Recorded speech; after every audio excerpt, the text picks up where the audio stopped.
Think of a light switch. Nudge it halfway and nothing happens. Push it past the click and the whole room lights up. Neurons work the same way. A resting neuron sits around -70 millivolts. The question is, when does it actually fire? On any depolarization? Only once it crosses about -55 millivolts? Only if sodium is blocked or only if potassium enters? Lock in your answer.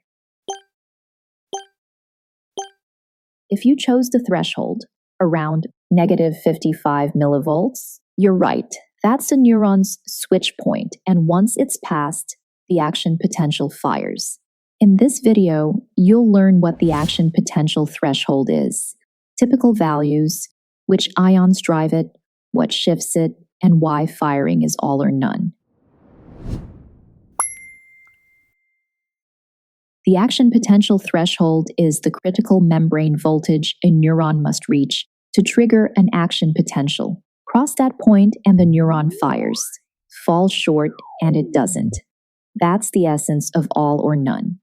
Resting potential is around -70 millivolts. Many neurons fire when depolarization reaches roughly -55 to -40 millivolts, though the exact value can vary. Depolarization typically comes from sodium ions rushing in through voltage-gated sodium channels. Potassium leaving or chloride entering tends to make the cell more negative, countering depolarization. From rest, excitatory inputs at the axon hillock can drive the membrane toward threshold. If their combined effect reaches that line, an action potential fires and travels down the axon. Here's the key. Stronger input doesn't create a bigger spike.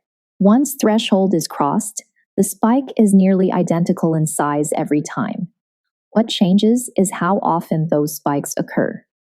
So far, we've learned this. The threshold is the critical voltage for firing, often around -55 to -40 millivolts. And sodium influx is the driving force that pushes the neuron across it. Ready to lock it in? Tap the link for study guides and flashcards on this topic, so you can keep learning without missing a beat.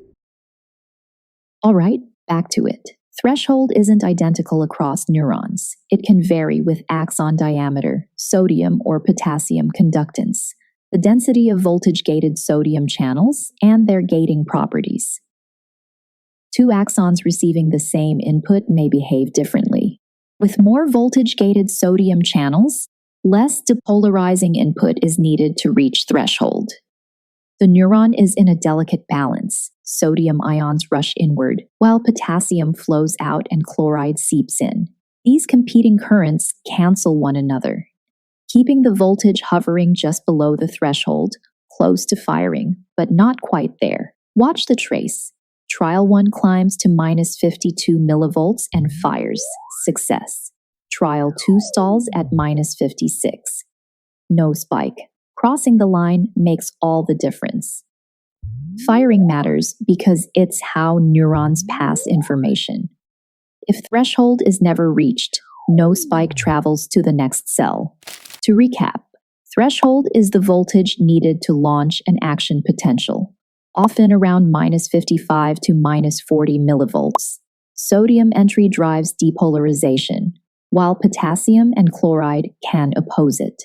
Firing is all or none, and threshold itself can shift depending on the axon and its channels. Now that you've watched the video, let's see how much you remember.